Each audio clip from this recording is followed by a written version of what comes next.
Assalamualaikum warahmatullahi wabarakatuh. Selamat datang kembali di channel Nara Story. Dan tentunya masih bersama saya Mas Nara di sini. Apa kabar kalian semua? Semoga selalu baik-baik saja, sehat badannya dilimpahkan rezekinya, dan dihindarkan dari segala mara bahaya. Amin. Di kesempatan kali ini saya akan menceritakan sebuah cerita drama rumah tangga dengan judul Ayah Sambung, melanjutkan dari part sebelumnya. Oke, seperti biasa sebelum ke ceritanya, bagi kalian yang belum subscribe channel Nara Story, silahkan bisa subscribe dulu lah. Dan aktifkan lonceng notifikasinya agar kalian tidak ketinggalan cerita menarik dari channel Nara Story. Dan jangan lupa juga untuk share and like, tentunya agar Mas Nara lebih semangat lagi untuk menghibur kalian. Oke, kalau sudah terima kasih Enso. Just try keep up with me.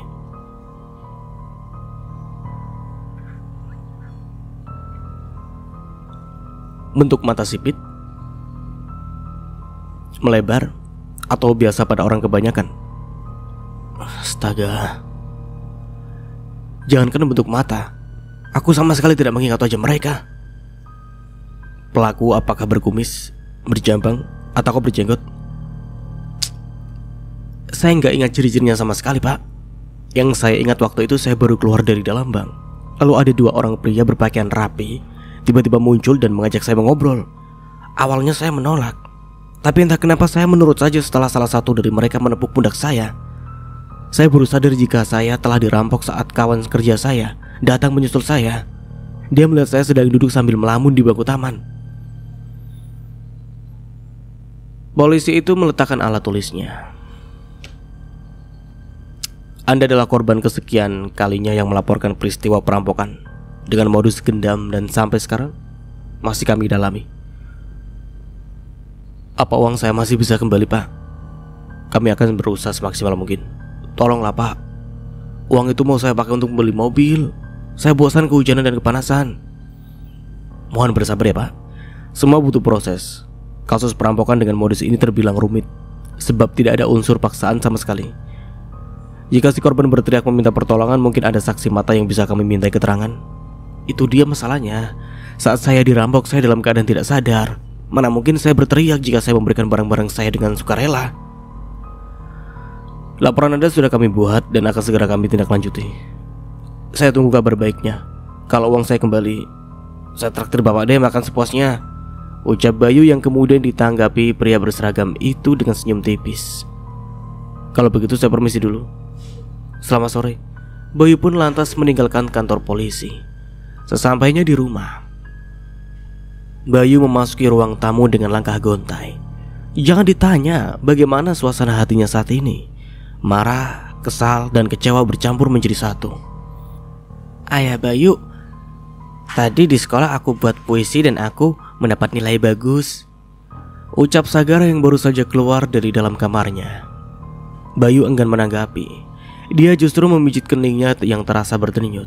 Ayah Bayu mau dengar puisinya nggak?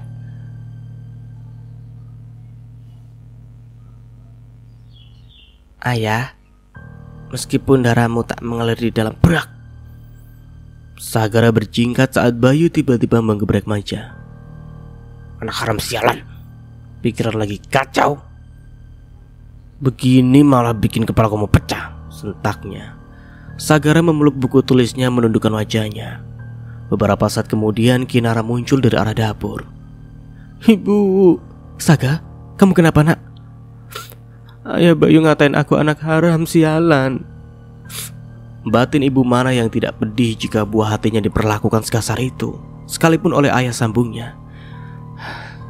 Saga sayang, kamu ke kamar dulu ya, ucap Kinara seraya membelai lembut rambut Sagara. Bocah penurut itu pun lantas meninggalkan ruang tamu, kemudian masuk ke dalam kamarnya. Sagara memang bukan anak kandungmu, tapi tidak sepantasnya kamu melontarkan kalimat sehina itu kepadanya. Kamu lihat kan dia menangis? Itu artinya hatinya terluka. Aku sedang pusing.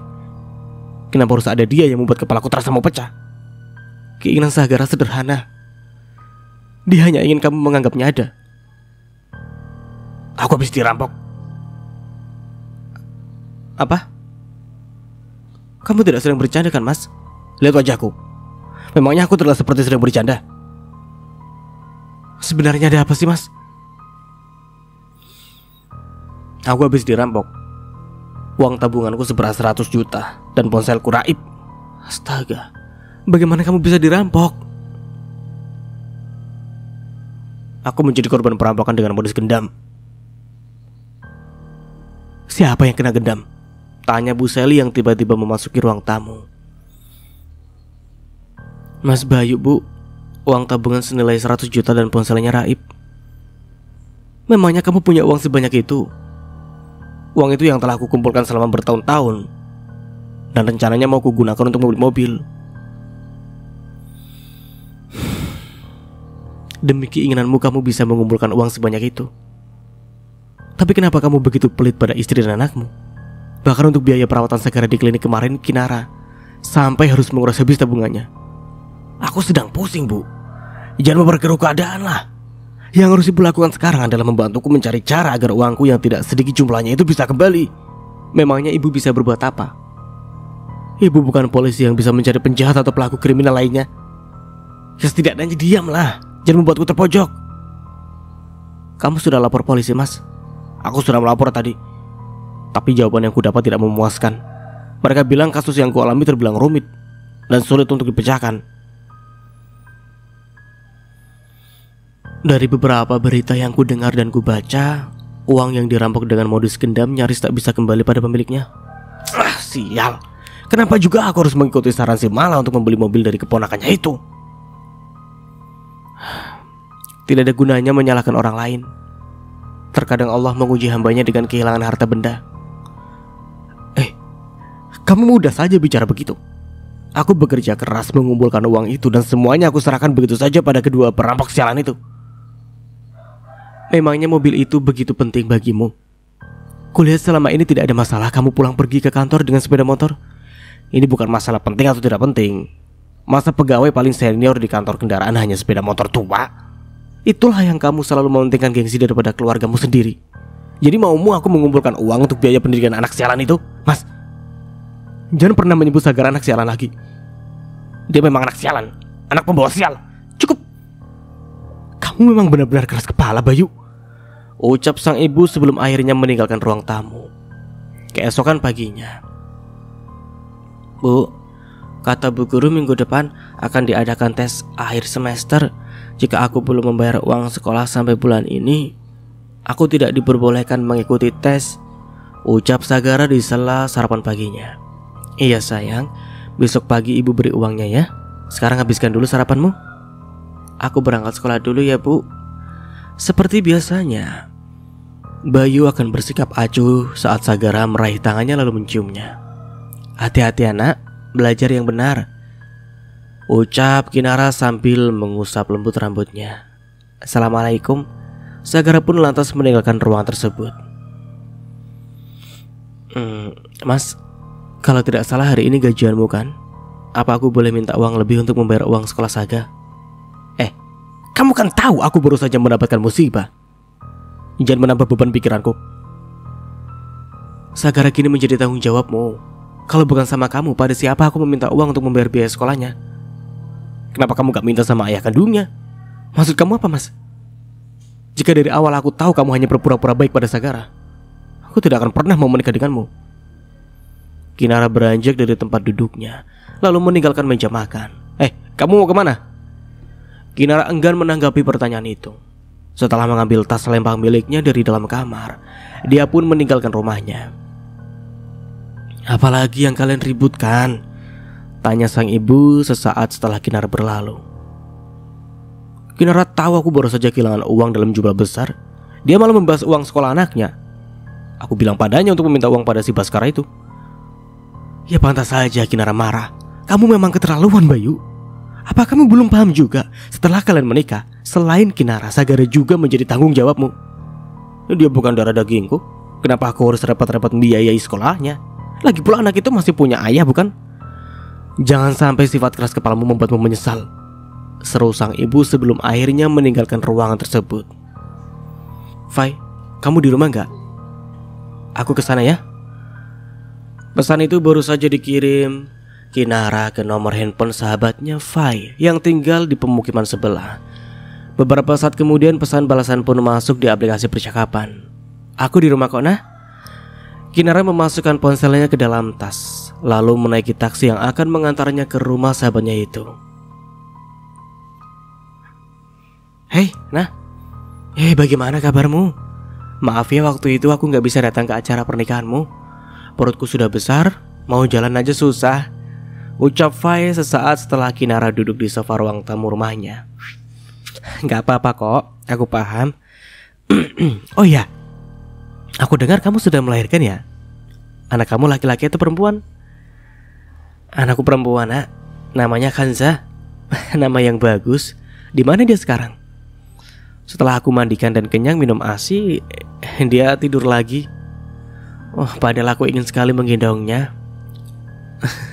Aku buatkan minum dulu ya. Enggak usah, aku udah minum di rumah.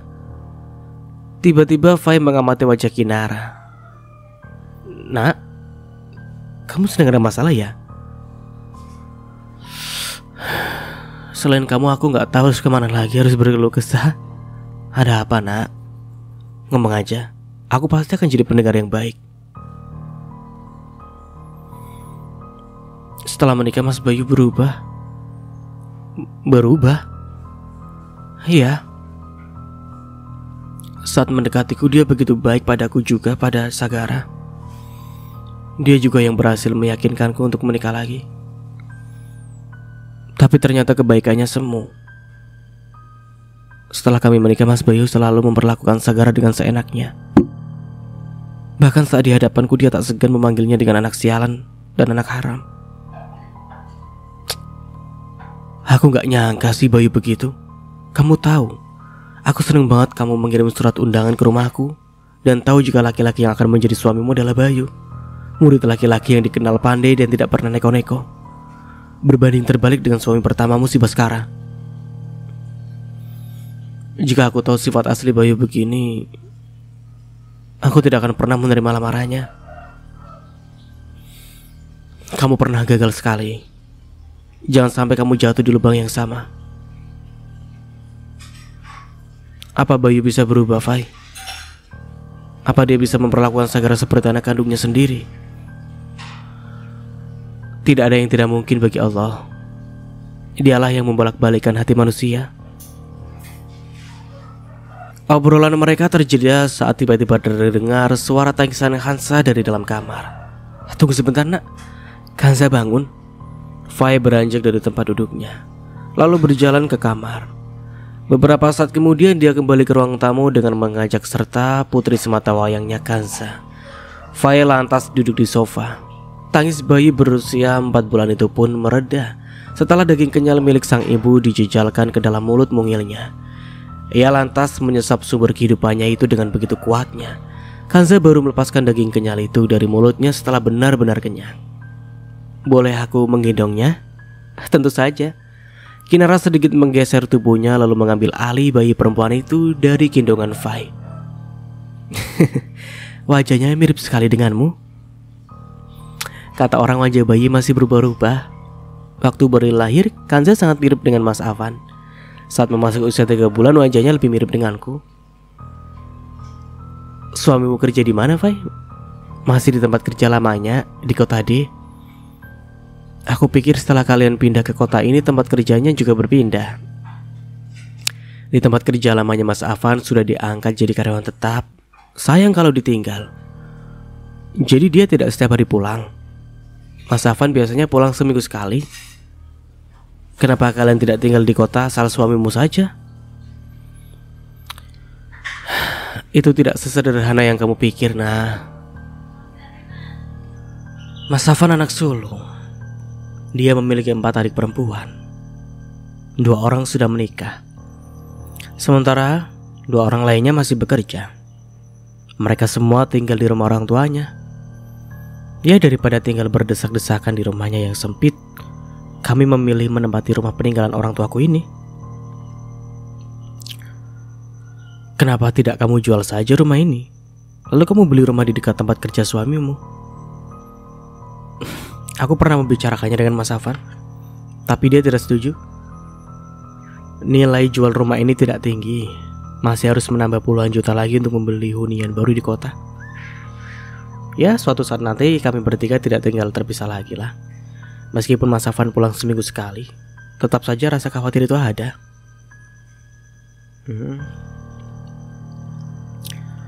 Aku paham perasaanmu. Suami istri memang tidak seharusnya tinggal berjauhan. Aduh, apa ini? Kinara kaget saat tiba-tiba merasa cairan hangat itu merembes masuk ke dalam bagian bawah pakaiannya. Kamu pipis ya sayang? Aduh, maaf nak, aku belum sempat memakaikan popok. Keburu tidur tadi soalnya, ucap Fai. Oh, tidak apa, mungkin Hansa ingin berkenalan denganku. Nanti aku pinjami pakaianku. Fai pun beranjak dari tempat duduknya lalu berjalan menuju kamarnya. Tidak lama kemudian dia kembali dengan membawa satu setel pakaian miliknya. Sepertinya baju ini pas untukmu. Ya sudah, aku ganti baju dulu. Toiletnya ada di dekat dapur. Dia lantas mengambil alih Kanza dari gendongan Kinara. Beberapa saat kemudian Kinara kembali dari dapur. Dan benar saja, pakaian milik Fai pas melekat di tubuhnya. Badan kamu gak berubah, masih tetap ramping ya?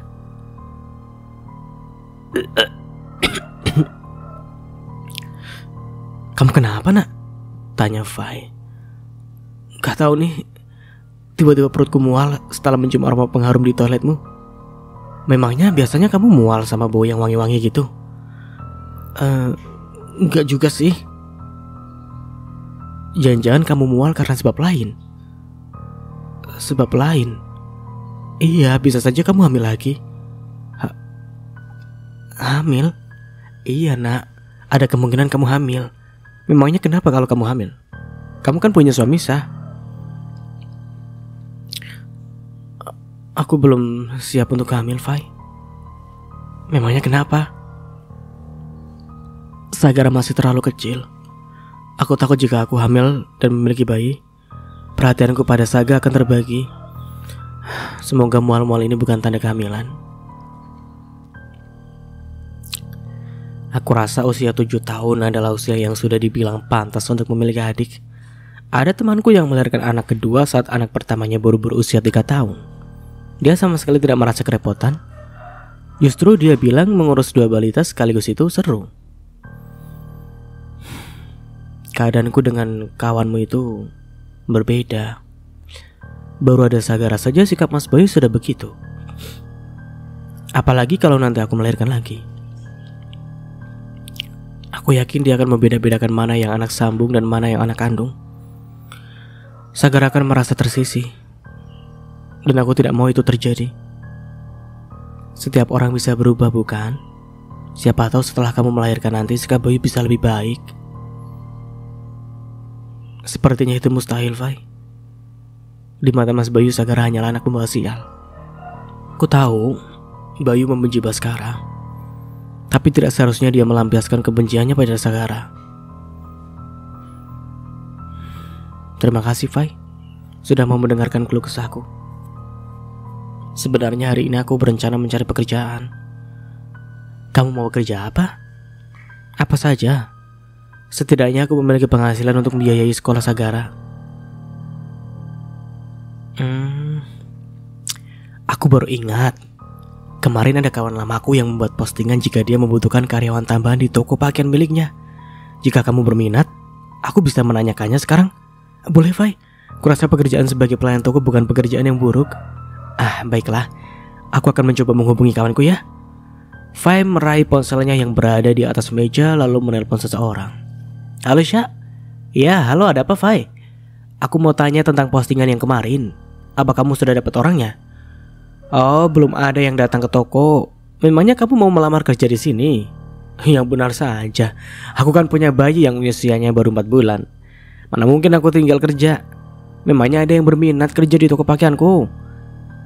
Kebetulan ada kawan lamaku yang sedang mencari pekerjaan. Nih, orangnya ada di rumahku sekarang. Oh, kalau dia memang benar-benar ingin bekerja, suruh saja dia datang ke toko pakaianku sekarang. Ya sudah, kamu tunggu di toko ya. Jangan kemana-mana, biar temanku kesana sekarang. Oke, aku tunggu. Fai mengakhiri panggilan. Bagaimana, Fai? Apa temanmu sudah dapat orang? Tanya Kinara sesaat setelah Fai mengakhiri percakapan. Semoga hari ini hari keberuntunganmu. Kawanku ingin bertemu denganmu sekarang di toko pakaian miliknya. Apa aku boleh tahu di mana alamat tokonya? Di toko area pasar. Dari sini kamu naik angkutan umum, lalu turun di pasar. Nama toko pakaian itu Tasya Collection. Oh, ya udah aku pergi sekarang ya. Sekali lagi terima kasih ya. Dadah kan sayang. Kapan-kapan Bibi main kesini lagi. Setelah mencium kening bayi perempuan itu, Kinara pun meninggalkan rumah Fai. 20 menit kemudian Kinara tiba di depan toko pakaian Tasya Collection. Permisi, selamat pagi. Sapanya pada seorang gadis yang tengah memasang baju di sebuah manekin di depan bagian toko. Selamat pagi, ada yang bisa saya bantu? Saya datang ke sini ingin bertemu pemilik toko pakaian ini. Oh, langsung masuk saja, Mbak. Mbak Tasya sudah menunggu di kasir. Oh, terima kasih. Kinara pun lantas masuk ke meja kasir yang dimaksud. Permisi, selamat pagi. Dengan Kinara ya? Iya Mbak, saya Kinara, kawan lamanya Fai yang ingin melamar pekerjaan di toko ini. Perempuan berpenampilan modis itu pun lantas mengamati penampilan Kinara dari ujung rambut hingga ujung kakinya. Kamu masih lajang kan? Tidak Mbak, aku sudah menikah dan memiliki seorang anak. Oh, tapi penampilanmu masih terbilang masih oke. Masih menarik. Berapa usia anakmu? 7 tahun Mbak. Dia sekarang duduk di bangku kelas 1 SD. Sudah besar juga ya. Oke, saya terima kamu bekerja di sini. Ada satu lagi karyawan di toko ini, namanya Mona. Itu yang lagi pasang baju di manekin. Alhamdulillah, terima kasih ya Mbak. Oh ya, gaji bulanan di sini sebesar 1.500.000. Bisa tambah dari komisi jika kamu berhasil menjual pakaian dengan brand tertentu. Untuk lebih jelasnya kamu bisa menanyakannya pada Mona. Jam kerja di sini dari jam 9 pagi sampai jam 4 sore. Kamu hanya bisa libur 2 hari dalam sebulan. Apa kamu sudah cukup paham? Iya Mbak. Oke, kamu bisa mulai bekerja mulai hari ini juga. Maaf Mbak, sepertinya saya baru bisa mulai bekerja besok. Saya belum bicara dengan anak saya juga. Oh oke, tidak masalah. Besok jam 9 pagi kamu harus sudah sampai di toko ya. Pakaian bebas, yang penting sopan. Kalau begitu saya permisi dulu. Sekali lagi terima kasih. Oh ya, tidak setiap hari saya berada di toko ini. Jika ada hal yang belum kamu ketahui, kamu bisa menanyakannya pada Mona. Baik Mbak, saya permisi dulu. Selamat pagi. Kinara pun meninggalkan toko. Aku diterima Fai. Besok aku mulai bekerja. Pesan singkat itu baru saja dikirim ke nomor sahabatnya Fai. Beberapa menit kemudian Kinara pun menerima pesan balasan. Selamat ya Nah, aku ikut senang. Semoga pekerjaan itu cocok untukmu. Thanks bestie. Kinara memandang layar ponselnya. Jam menunjukkan pukul 10 pagi, yang artinya tidak lama lagi waktunya Sagara pulang dari sekolahnya. Sagara pasti senang kalau aku jemput, gumamnya. Kinara menaiki angkutan umum yang akan mengantarkannya menuju sekolah Sagara. Benar saja, kejutan itu membuat bocah laki-laki itu bahagia bukan main.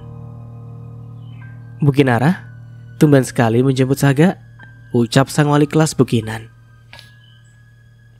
Iya Bu, kebetulan saya dari rumah kawan saya, jadi saya mampir sekalian. Oh iya Bu, apa kita bisa bicara sebentar? Saga sayang, kamu main dulu sebentar ya di sana. Ibu mau bicara dengan Bu Kinan. Kinara mengacungkan jari telunjuknya ke arah taman sekolah. Baik Bu. Kinara dan sang wali kelas pun lalu duduk di bangku yang berada di depan kelas 1.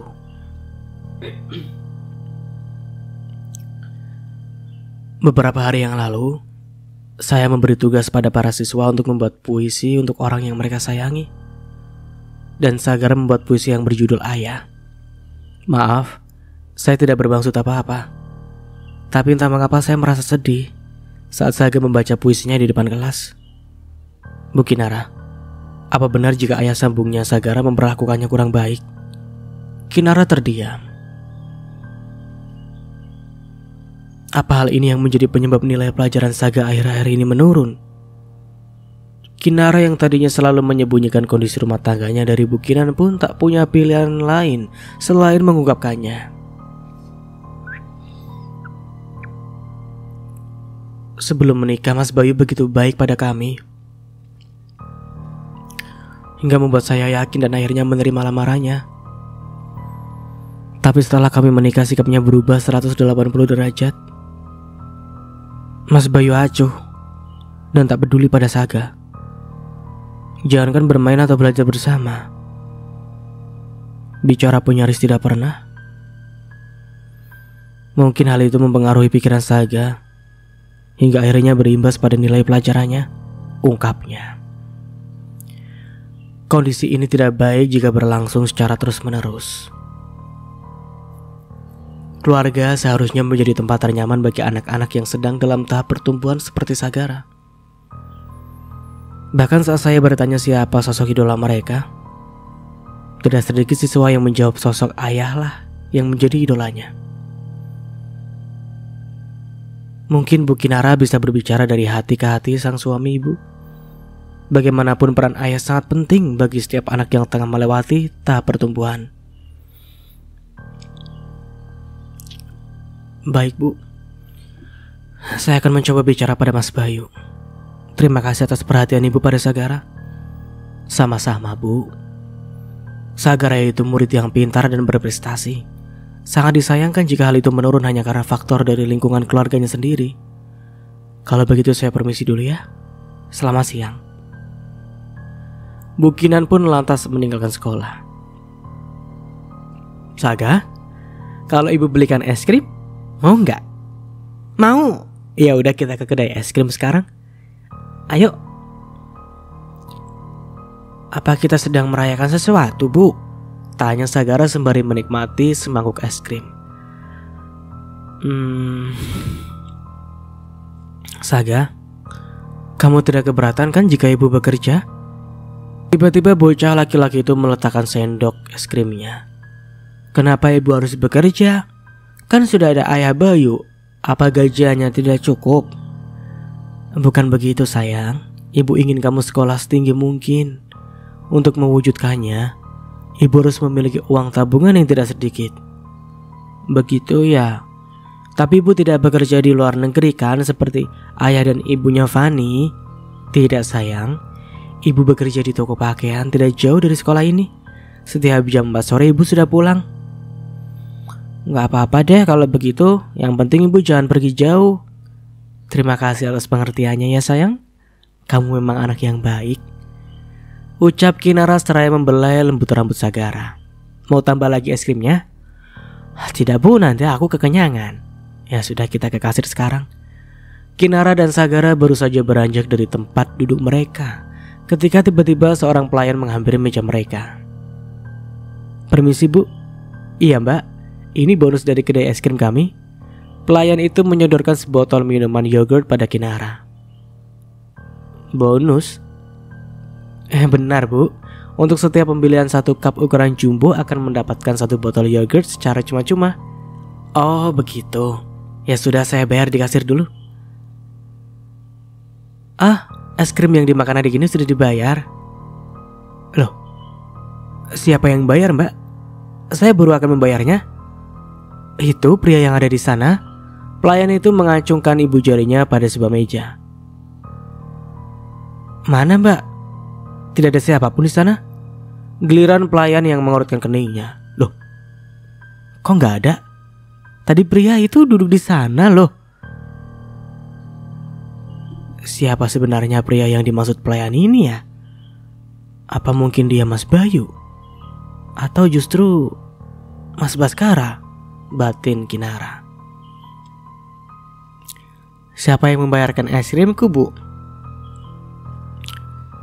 Siapapun orangnya, dia pasti sangat baik hati. Apa mungkin ayah Baskara Bu? Pertanyaan itu sontak membuat Kinara terenyak. Dari mana Sagara bisa tahu nama Baskara ya? Apa dia tidak sengaja mendengar obrolanku dengan Mas Bayu? Sayang, kita pulang sekarang ya. Langit udah mulai mendung. Sepertinya sebentar lagi mau turun hujan. Iya Bu. Terima kasih Mbak, kami permisi dulu, ucap Kinara pada pelayan kedai es krim itu. Dia lantas menggandeng tangan Sagara dan mengajaknya meninggalkan tempat tersebut. Sesampainya di rumah, Syukurlah kamu udah pulang juga, Saga. Nenek sempat khawatir, ucap ibu mertua Kinara Buseli. Ibu menjemputku di sekolah lalu mengajakku ke kedai es krim. Tumben sekali ibumu mengajakmu ke kedai es krim. Ibu senang karena baru saja mendapat pekerjaan. Pekerjaan? Wanita parubaya itu mengurutkan keningnya. Iya, Nek. Besok ibu mulai bekerja di toko pakaian. Saga sayang, kamu ganti baju dulu ya. Ibu bicara sebentar sama nenek.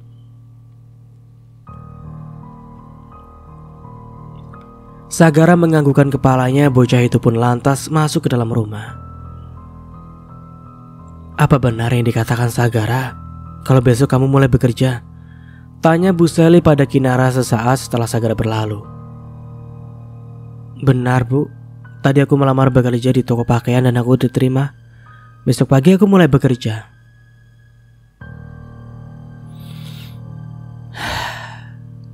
Ibu minta maaf, ujar sang ibu mertua. Sorot matanya mulai berkaca-kaca. Kenapa ibu meminta maaf? Ibu tidak melakukan kesalahan apapun padaku. Ibu yakin gaji Bayu lebih dari cukup untuk menghidupi kalian, termasuk membiayai sekolah Saga. Ibu minta maaf karena keegoisannya kamu harus ikut mencari tambahan penghasilan. Ibu tidak perlu meminta maaf. Bukankah membiayai sekolah sudah menjadi tanggung jawab orang tua pada buah hatinya? Kamu istrinya Bayu. Itu artinya kamu sudah menjadi tanggung jawabnya. Sudahlah, Bu. Aku tidak pernah mempermasalahkannya. Aku ikhlas bekerja demi masa depan Sagara. Kamu pasti belum memasak untuk makan siang. Kebetulan hari ini ibu memasak sayur agak banyak. Kamu ambil saja di meja makan. Terima kasih, Bu. Nanti aku ambil sayurnya ya. Sekarang aku mau sholat zuhur dulu. Ya sudah, ibu mau ke warung beli sabun cuci. Bu Soli meninggalkan teras sementara Kinara masuk ke dalam rumahnya. Sore hari di kantor Bayu. Kamu mau pulang gak, Bay? Tanya Nadia saat menghampiri meja Bayu. Aku lembur hari ini. Astaga, baru juga gajian sudah ambil lembur. Lah memangnya kamu lupa? Aku baru saja ketiban sial. Uang sebesar 100 juta yang susah payah aku kumpulkan raib di tangan para perampok brengsek itu. Ya, aku paham perasaanmu, tapi jangan terlalu memforsir tenagamu lah. Kalau kamu sakit kamu juga yang repot. Ya sebelum jam makan malam aku pasti sudah pulang kok. Ya sudahlah, aku pulang dulu, ucap Nadia sebelum akhirnya meninggalkan ruang kerjanya. Bayu baru tiba di rumahnya pukul 6:30 malam. Hidangan makan malam tampak sudah tersaji di atas meja. Namun dia tidak menemukan Kinara ataupun Sagara yang duduk mengelilinginya. Ini jatah bulananmu, ucap Bayu sembari menyodorkan amplop berwarna coklat pada Kinara. Kinara menerima amplop tersebut lalu meletakkannya begitu saja di atas meja di kamarnya.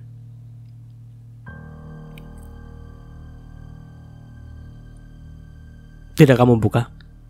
Biasanya langsung kamu lihat isinya. Buat apa juga aku buka? Aku sudah tahu berapa isi di dalamnya. Maaf. Mulai bulan ini jatah belanjamu akan kurang sedikit. Aku harus mulai mengumpulkan uang lagi agar uangnya cepat terkumpul dan aku bisa membeli mobil. Kenapa tidak kamu tabung saja semua uang gajianmu agar mobil impianmu bisa segera terbeli? Mana mungkin aku berbuat begitu. Kamu tahu kan, Mas, harga semua kebutuhan naik. Kamu pikir selama ini aku tidak pusing mengelola uang jatah bulanan dari kamu? Aku hanya mengurangi jumlahnya 300.000. Besok aku mulai bekerja. Di mana? Di toko pakaian. Berapa gaji bulanannya? Jam kerjanya dari jam berapa sampai jam berapa? Kinara mematung. Rupanya respon dari pria yang telah menikahinya selama 6 bulan itu tak seperti yang dibayangkan. Jangankan marah atau kesal, Bayu justru terlihat senang saat mendengar Kinara akan mulai bekerja. 1.500.000. Jam kerjanya dari jam 6 pagi sampai jam 4 sore. Itu artinya setiap bulan aku hanya perlu menambah 500.000 lagi untuk uang belanjamu, bukan? Dengan begitu aku tidak membutuhkan waktu yang lama untuk membeli mobil. Ya sudahlah, aku mandi dulu. Bayu beranjak meninggalkan kamar. Dada Kinara kini terasa begitu sesak. Bagaimana mungkin Bayu berpikir sepicik itu?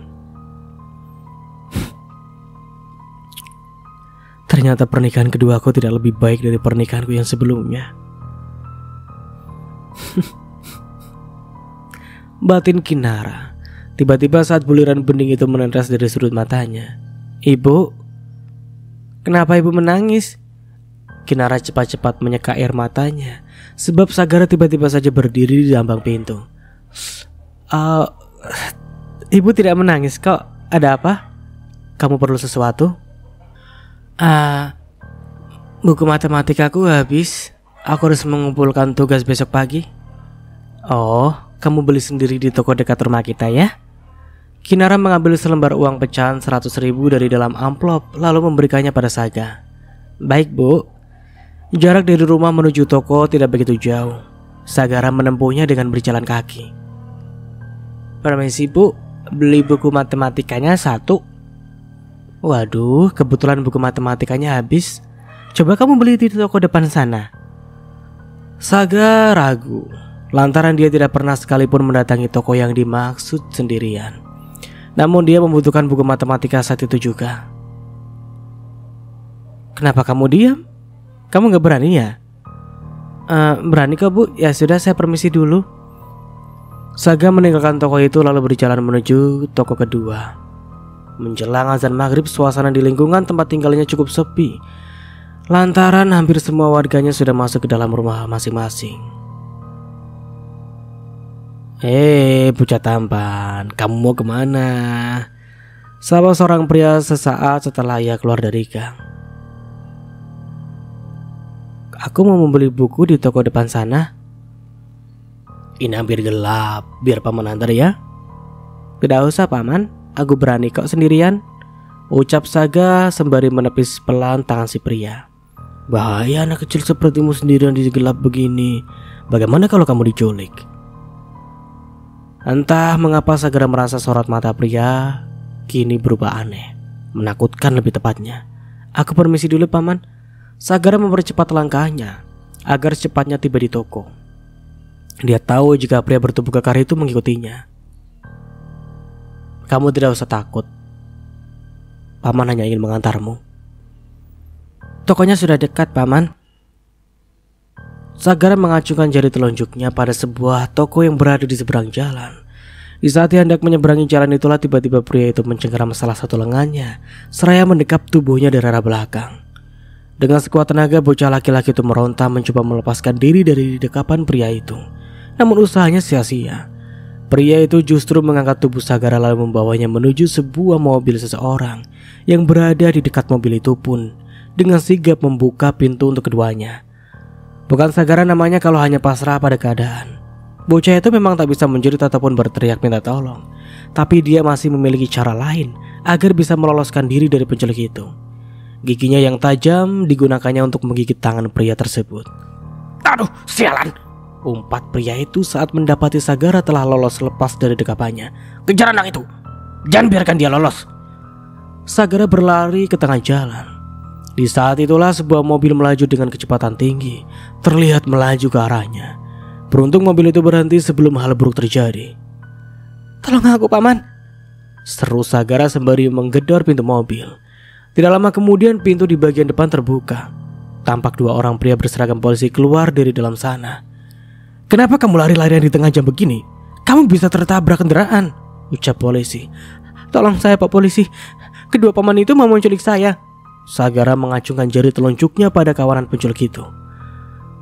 Sudah hampir gelap nak. Ayo kita pulang.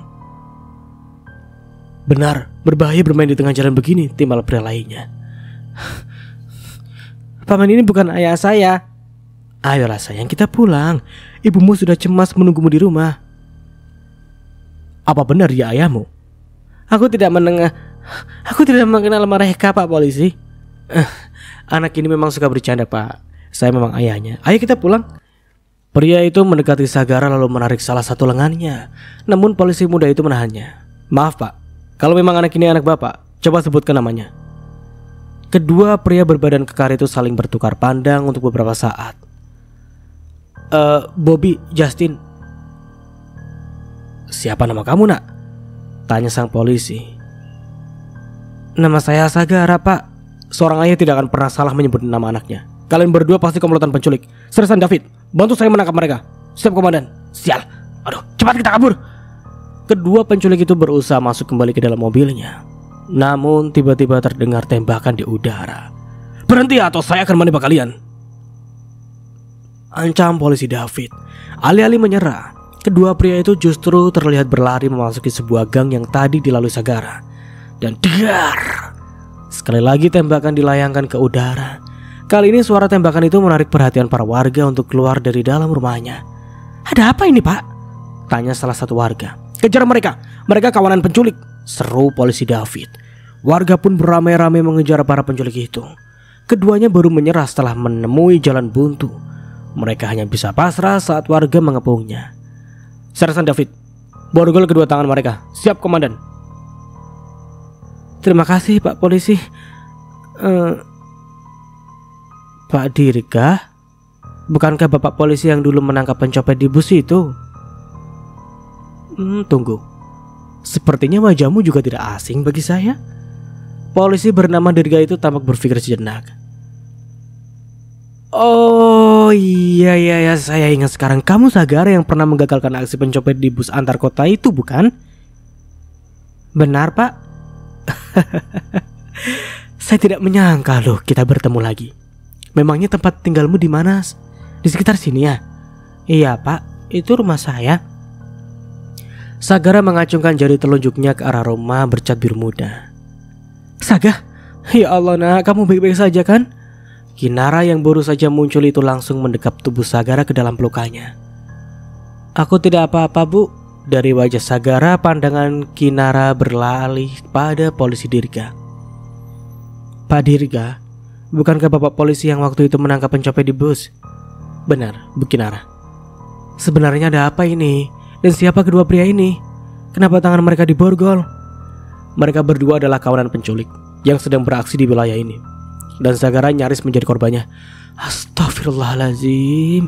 Tadi kamu hanya ingin membeli buku matematika di toko dekat rumah, bukan? Di toko itu bukunya habis, jadi aku mendatangi toko di seberang jalan itu. Bukankah ibu sudah bilang jangan mendatangi toko itu tanpa ditemani ibu atau nenek? Selain jauh, kamu harus menyeberang jalan juga. Maaf, Bu, aku bingung karena aku harus segera mengerjakan tugas matematika. Jadi aku ke toko itu saja. Apa penculik itu melukaimu? Tidak, Bu. Hanya lenganku yang sedikit sakit karena dicengkeram paman itu. Pak Dirga dan Pak David, saya mengucapkan terima kasih karena Bapak sudah menyelamatkan Sagara dari aksi penculikan ini, ucap Kinara. Polisi muda itu mengulas senyum tipis. Saya juga salut atas keberanian Sagara. Dia sempat mengadakan perlawanan pada penculik itu, hingga akhirnya berhasil meloloskan diri. Sagara nyaris tertabrak mobil saya, sebab dia berusaha berlari menghindari mereka. Pak polisi Dirga? Iya, Saga. Saya mau mengucapkan terima kasih atas paket yang dikirim Bapak beberapa yang lalu. Saya sangat menyukai pakaian polisi dan mainan robotnya. Saya senang kalau kamu menyukainya, ujar polisi Dirga sembari mengusap lembut rambut Sagara. Sersan David, mari kita bawa kedua penculik anak ini ke kantor. Siap, komandan. Bapak-bapak, kami mengucapkan banyak terima kasih ya atas bantuan kalian meringkus dua penjahat ini. Kami permisi dulu. Selamat sore. Sampai jumpa, Pak polisi Dirga, ucap Sagara. Siap, jagoan kecil. Polisi itu menempelkan tangan kanannya di keningnya dengan posisi miring. Tidak lama kemudian kedua polisi itu pun meninggalkan tempat tersebut. Bu Kinara, lain kali jangan membiarkan Saga pergi sendirian, apalagi di saat menjelang gelap begini, ucap salah satu warga yang tadi turut mengejar penculik. Iya, Pak, saya akan lebih mengawasi Sagara. Kalau begitu kami permisi dulu. Baik, Pak, terima kasih ya. Warga membubarkan diri dan kembali ke rumahnya masing-masing, pun dengan Kinara dan Sagara menuju rumah mereka. Nara, Saga, ada apa ini? Kalian dari mana ramai-ramai begini? Tanya Bu Sally yang baru saja keluar dari dalam rumahnya. Sagara hampir diculik, Bu. Astagfirullahaladzim, bagaimana bisa begitu? Memangnya kamu dari mana, Saga? Aku mau beli buku matematika di toko yang berada di dekat rumah. Tapi karena di toko itu bukunya habis, aku pun mendatangi toko di seberang jalan. Di sana aku bertemu dengan 2 orang pria yang ternyata ingin menculikku.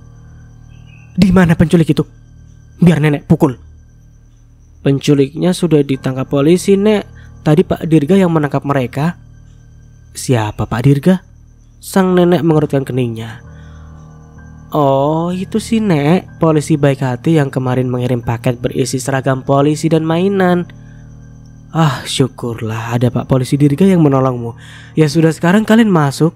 Sudah mau maghrib, ucap sang nenek. Kinara dan Sagara pun lantas masuk ke dalam rumah. Apa kamu dilahirkan hanya untuk membuat masalah? Hah? Sungut Bayu yang tentu saja ditujukan untuk putra sambungnya Sagara. Sayang, kamu ke kamar dulu ya, ucap Kinara. Sagara mengangguk paham. Dia pun lantas masuk ke dalam kamarnya. Apa kamu tidak bisa bicara baik-baik saat berada di hadapan Sagara sih? Apa yang dilihat dan didengar olehnya akan sangat mempengaruhi tumbuh kembangnya. Harusnya biarkan saja dia diculik. Mas, aku tahu Mas tidak pernah menyukai Sagara, tapi aku mohon jangan pernah mendoakan hal yang buruk kepadanya. Anak itu memang membuat masalah. Kemarin masuk rumah sakit, sekarang hampir diculik, besok apa lagi? Kita tidak pernah tahu apa yang akan terjadi di hadapan kita. Apa yang dialami Sagara di luar kendali kita. Memangnya siapa yang bisa menolak sakit? Dan siapa yang berpikir jika penculik akan menyasar tempat tinggal kita? Dulu tempat ini mana-mana saja. Baru ada penculik setelah kedatangan anak itu. Artinya anak itu memang pembawa sial, bukan? Suatu saat nanti kamu akan menyesal pernah melontarkan kalimat itu untuk Sagara. Kinara berlalu dari hadapan Bayu, lalu masuk dalam kamar Sagara. Malam ini Ibu bolehkan tidur di sini? Namanya kenapa, Bu? Ibu dan ayah Bayu sedang marahan ya? Tidak, sayang. Memangnya tidak boleh ya ibu menemanimu tidur? Boleh kok, Bu. Brak. Tiba-tiba terdengar suara seseorang yang membanting pintu depan. Pelakunya sudah pasti Bayu. Disusul dengan suara deru sepeda motor yang berlalu meninggalkan halaman rumah. Malam-malam begini ayah Bayu mau kemana sih, Bu? Mungkin ayah Bayu keluar untuk membeli sesuatu. Oh iya, Bu, ayah Baskara itu bagaimana orangnya? Tiba-tiba Sagara mengalihkan pembicaraan. Ibu boleh tahu nggak dari mana kamu mengetahui nama itu?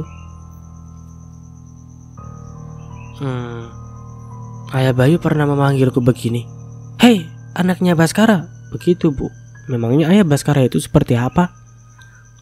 Pertanyaan itu sontak membuat Kinara kebingungan. Dia tidak pernah menyangka jika pertanyaan itu akan meluncur dari bibir bocah berusia 7 tahun itu. Ayah Baskara orangnya baik. Kalau ayah Baskara baik, kenapa ibu meninggalkannya dan menikah lagi dengan ayah Bayu? Saga sayang, terkadang ada hal yang hanya bisa dipahami oleh orang dewasa. Kamu mengerti kan apa yang ibu maksud? Ucap Kinara. Sagara menganggukkan kepalanya. Oh ya, kamu belum jadi membeli buku matematika ya? Kamu tunggu di rumah saja ya, biar ibu yang membelinya di toko. Kinara beranjak dari tempat duduknya, lalu meninggalkan kamar Sagara.